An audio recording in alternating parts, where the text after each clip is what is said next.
You're in the water loop.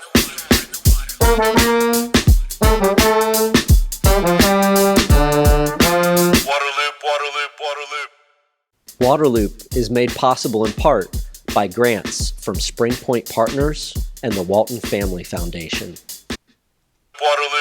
The Waterloop podcast is sponsored by Hydroloop. Our water supplies are stressed like never before, and it's time for innovative solutions, including in our own homes. Water recycling is the most efficient and affordable way to use less water, and the easiest way to recycle water is to clean it right where it's used.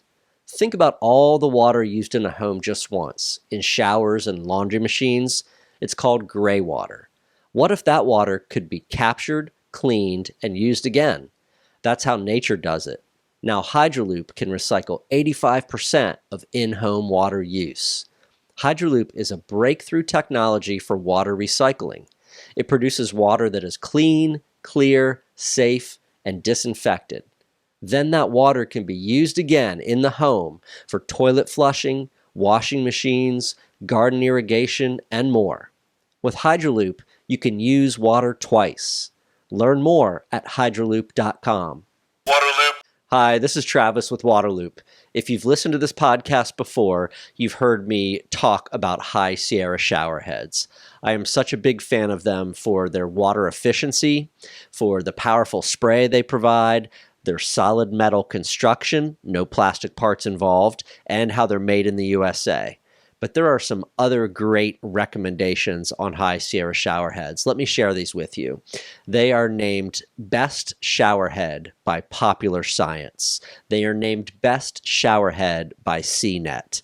High Sierra shower heads also gets named Best Low Flow Shower Head by Wirecutter, Tree Hugger, and CNN Underscored. You can also look on Amazon and see that they get tons of high-star reviews from all the satisfied customers. You can get 20% off using promo code LOOP20 at highsierrashowerheads.com. You're in the water loop. Welcome to Waterloop. This is Travis. Very excited for this episode to talk about the word resilience and what it means. That's a big question and a critical topic. Joined by two guests from the Pacific Institute. We have Jason Morrison, the president. Jason, and you're coming to us from Glasgow at COP26. Thanks for joining. Well, really glad to be here, and appreciate the opportunity to talk about the topic of water resilience. Sure. I apologize in advance for any background noise. I'm in a fairly crowded spot.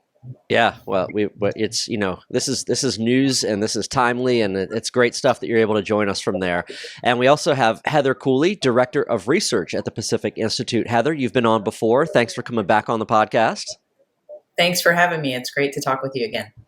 Yeah, so let's start with what's going on over there at COP26. Jason, you're part of this big event. The world's watching. What's going on with water right now? What's kind of the feeling around water? What's the place of water at this critical global event?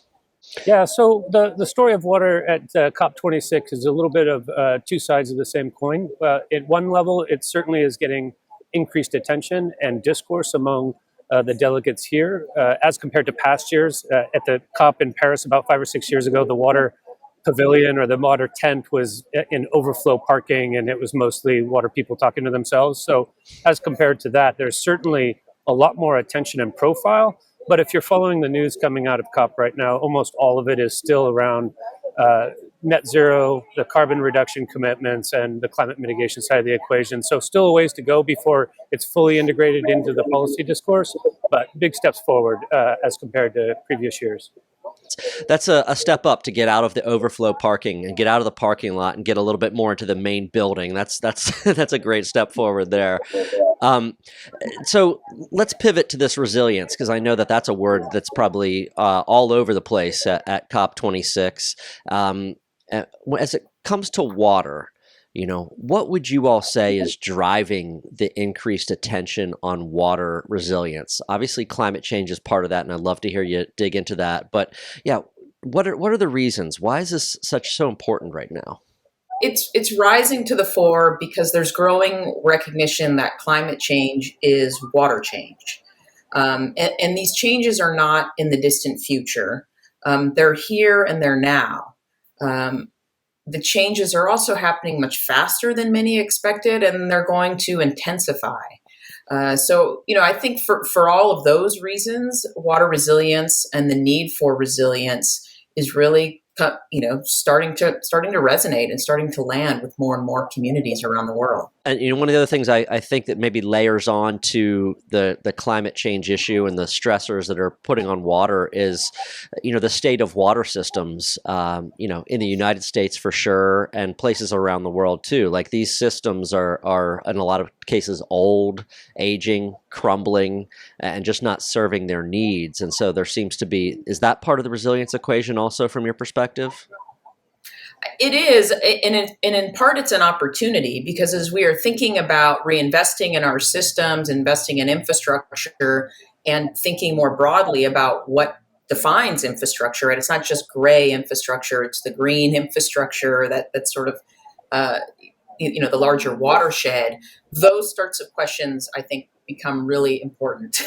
What do we invest in this changed world? How does it look different than what we did in the past? And so I think that, to your point, that is an important opportunity for us to be advancing resilience and to be rethinking how we have developed and designed these systems. Sure. I guess I would just add to that by marrying the two questions. I think the reason that it's raising in profile as an issue is because of people's lived experience and because of the way that the impacts of climate change on water has affected people, whether you're a farmer in the Midwest or whether you're watching the news on a daily basis about the drought in the Western US, or if you live in Miami and notice that it's increasingly frequent that the streets are flooded at high tide events. So I think people are feeling it and seeing it, and then the degree to which our water systems are not able to mitigate those shocks or those impacts, it makes it more pronounced. And that's when I think the attention not only gets there, but the need and the understanding of the need for solutions that will build the water system in a way that can accommodate these shocks and stresses in a more effective manner.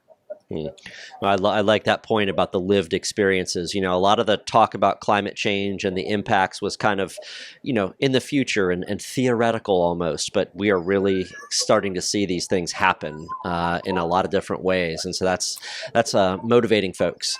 I know the Pacific Institute has been focused on water resilience from very early on, and I'd love to kind of hear a little bit about that. What early attention you all put on water resilience, and we're talking like decades ago, right? Well, we've done a lot of work on water since the beginning of the organization's founding in 1987.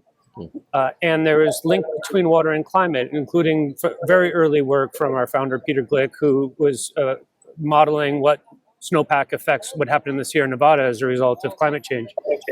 But when we went through a process a few years ago, based on our understanding of how water systems are being impacted by climate change, and realized that the transformation towards water systems' ability to deal with these changes, fundamental changes, is woefully not there. So we set a 10-year ambition to catalyze the transformation to water resilience in the face of climate change, and to bring a lot of our programmatic work and our partnerships around trying to drive these solutions that are reflecting the need to adapt and to become more resilient in the face of climate change.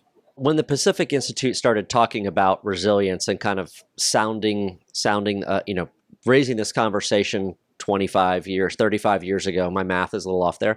How was that received? What was the reaction to beating the drum around water resilience? How were those early alarms taken by people out there? I think in many respects that some of the early alarms were sort of acknowledged, but largely ignored. I think at the time, climate change was not seen as an imminent threat. There were other issues, more urgent issues at least, that were seen that many felt they needed to deal with. I think too many thought that water systems were designed to handle variability. Wet years and dry years, we built storage, we have some tools, and we'll just need to do a bit more of the same. So I don't think there was quite the urgency or the recognition of the need for sort of transformational change as opposed to just sort of gradual change. I do, though, think that there's greater acknowledgement of the issues. As Jason mentioned, we're already starting to see these effects. They're happening more. They're happening faster, but there are still many who are unsure about what changes are going to be needed and how to get there. And many too are feeling constrained by sort of old institutions and approaches. And so there is a real, I think, need and opportunity for us to rethink and redesign and change how we're managing systems to better account and accommodate for a future of greater variability and uncertainty. Makes You sense. could make the case, Travis, that 20 years ago, 10 years ago, you'd get extremely dry stretches and everyone would chalk it up to droughts and drought cycles and natural variability, as Heather mentioned. But I think what's becoming very clear as the data mounts is that we're not talking about one-off events, but actually a change in the way that water availability is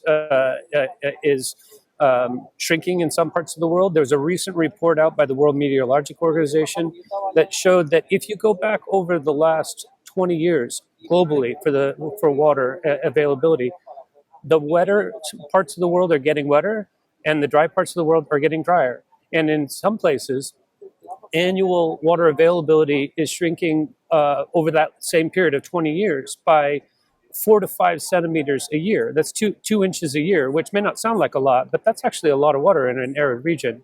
And so I think as this data mounts, the decision makers that are in control of managing water resources are realizing this is not the one-off drought, but this is a new future. And for those that are looking back at the historical record, for example, in the Colorado River and saying, these are going to be our annual average flows, I think are not really in tune with what the data are showing is likely to be a future that's more like what we have now. And that's the need for a shift that we're talking about, that is not just about chalking it up to it being an unusually dry couple of years. Yeah.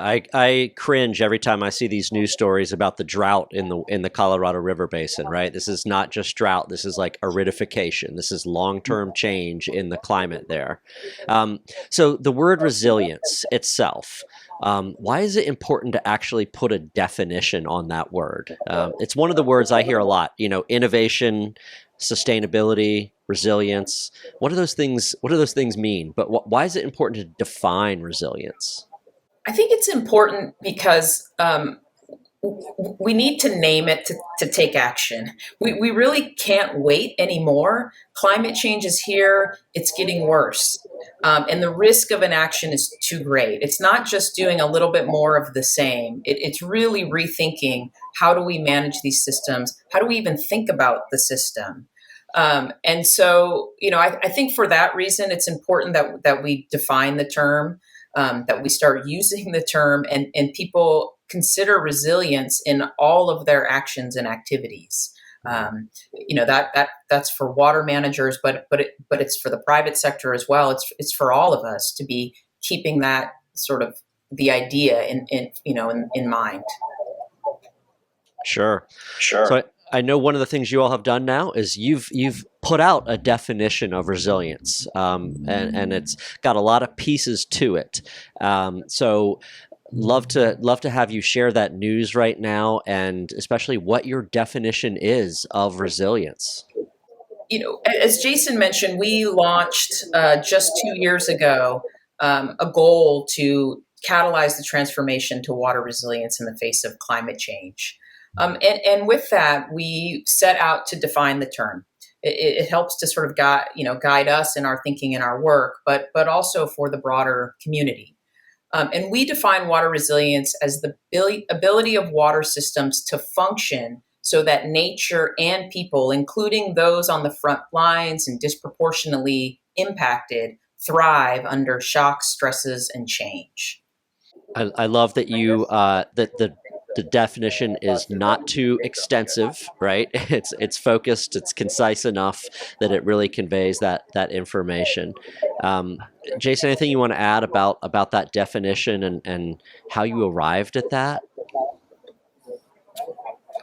Yeah, maybe the one thing that I would like to add here is that when we think about the impacts of climate change on water, we all know that those impacts will not be felt evenly across segments of our society. And there are frontline communities that are going to be impacted first and worst. And so for our organization and the way we think about resilience is making sure that all the communities and nature are able to withstand and even thrive through these shocks and stresses and these changes. So our work will orient around making sure that we can achieve something that John Matthews of the Alliance for Global Water Adaptation calls deep resilience, which is all segments of the society that are able to manage through these impacts of climate change. Awesome. So now let's get even more wonky, since we're all water people here on this conversation and probably listening. I want to dive into those terms a little bit, and just to put them, because you did this too in your document. You've kind of defined the different words that are in the definition, which I think is key. So systems, functions, stresses, shocks. Kind of rapid fire. What do each of those things mean?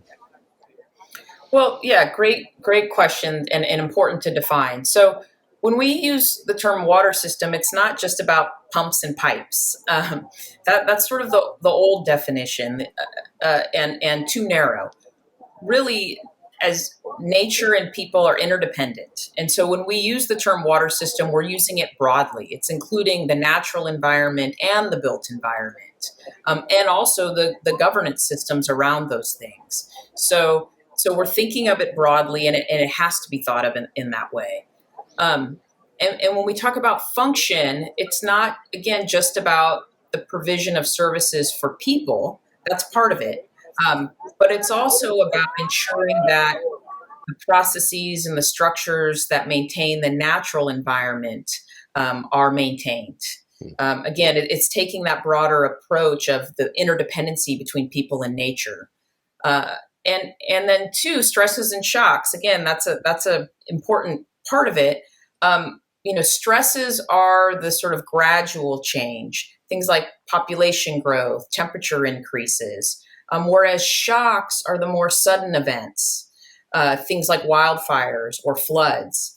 And so, whereas resilience really came about with climate change, and I think that highlights it, there are all sorts of stresses and shocks that we are facing, that we need to be prepared for. So climate change is an important driver. It's an important frame for us to think about this, but this is going to help us respond to a much more variable and uncertain future due to climate change, but due to lots of pressures on our systems.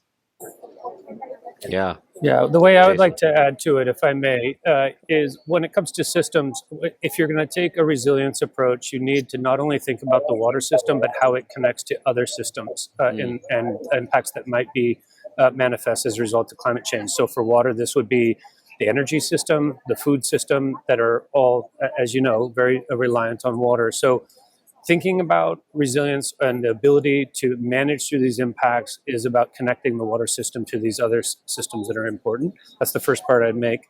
And to give a little bit more illustration of what we mean by stresses and shocks, let me just prop up two examples. We've already talked about one with the long-term reduction in available supply in places like the Colorado River. Changes to the Sierra snowpack that are forecast to continue to reduce on percentage basis, given that winter storm events are more likely to come in the form of rain rather than snow, and what the implications that means for our California's infrastructure. That would be examples of stresses. Shocks, the great example I would give, the most recent one, was the winter storms that impacted Texas and were so cold that they shut down the energy system. And that led to millions of people without clean water, and in fact, tens of thousands of Texans that were on boil water advisories weeks after the shutdown. That would be an example of a shock, and one that probably most water managers in Texas hadn't had on the radar of how they're going to manage through these things that are changing their available water supply and their ability to provide water services. One of the other things you dive into with your new piece here is the dimensions of resilience. What does that mean, the dimensions of resilience? Yeah, so we think about sort of three dimensions, and it's persistency, adaptability, and transformability. Hmm. So, we think of persistency and how it's defined broadly in the literature is about being able to return quickly to a stable state after a disturbance. Um, Adaptability is around sort of adjusting as some of the gradual um, and predictable disturbances change over time. And then transformability is really about fundamentally being able to alter sort of the functions and structures as these hard to predict shifts occur. So when we think about resilience, it's about allowing us and designing systems such that we are able to adjust and transform under this more variable and uncertain future. So it's about with Jason's example, ensuring let's use the example of Texas with the events that cause the energy systems to deteriorate. Thinking about, okay, what are the backup options available? How do we ensure a reliable and safe supply of water under these sorts of systems? How do we create that sort of safety that enables us to face these more extreme events that are happening to us? Yeah, I like that you've gone into the dimensions of it. It's not just one. It's not that straightforward. I mentioned the word sustainability before. There's another word kind of used in this conversation, security, right? And then you have resilience. How do you differentiate between these words? And why is it important to differentiate also? Decades ago, I very much grew up trying to drive towards sustainability outcomes and the way we think about sustainability. But when you think about sustainable water management, there's really more of an understanding of trying to make sure that communities and nature have the water that's sufficient and the intergenerational equity around water that's allowing for a stable state. The difference with resiliency is more of a understanding of a dynamic state and perhaps an ever evolving state, which is an uncomfortable place for sustainability professionals to first get their head around, because there's always this sense that we can bring it back, sustain. If you go to the root of it, it's let's sustain what we got.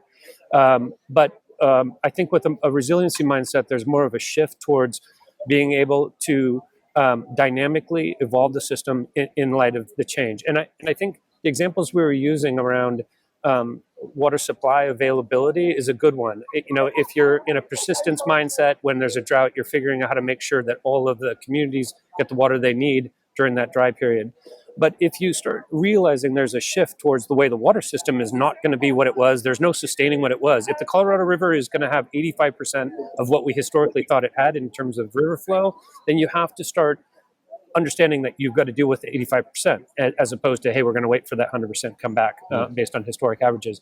So, resiliency thinking is about understanding this more dynamic state of being able to respond to these stresses and shocks and be able to make sure your systems can maintain function in light of those. Heather, over to you. Yeah, part of in our work, thinking through sort of the definition of resilience, I think one of the funnest part and the most challenging part was trying to think about its relationship with water security and water sustainability. These are often sort of guiding principles that are being used in the water space. And for us, we really came to the important conclusion that it's critically important that water resilience build on a foundation of water security and water sustainability. We could certainly come up with sort of, resilience measures that were unsustainable. And that's not ideal, right? We could think about just building massive storage that could capture every drop of water and use that for people. But that's certainly not sustainable. That's not thinking about upstream or downstream communities or about the ecosystem. or about whether or not there would even be enough water to put in that storage. So as we're thinking about what are the strategies that help to advance resilience, we really think we have to keep sustainability and security at the fore as well. So it's really about sort of meeting all of these objectives. It does make it certainly more challenging, but I do think it makes for more durable solutions that benefit all. Yeah, I really, again, as a water wonk, really appreciate your document on this topic and the differentiation of those three and explaining how each one works and why each one is necessary for like the big picture, of having all that. Clearly, a system can have one of those without having the other. They could have two of the three, or they could have all three, or they could be moving from different phases of them there. So what's kind of your call to action at this point? What do you hope that is the outcome of putting out the definition of resilience? What should systems and communities do, with this information and this perspective? We strongly feel and recognize that the global water crisis is going to be exacerbated by climate change. And because of that, we're urging water decision makers in the public sector and in the private sector to really commit to achieving resilience by scaling solutions through changing and altering their policies and practices. To really work towards resilience. And we recognize there's no perfect resilience. It's not something that you do, you fix and you do it once. It's really an ongoing process. It needs to be sort of an ongoing framework that we need to be working from, given this greater uncertainty that we're facing. So we're really calling on the broader community to really prioritize resilience. And again, building on what we already know around security, and water sustainability. Jason, you want to add to that?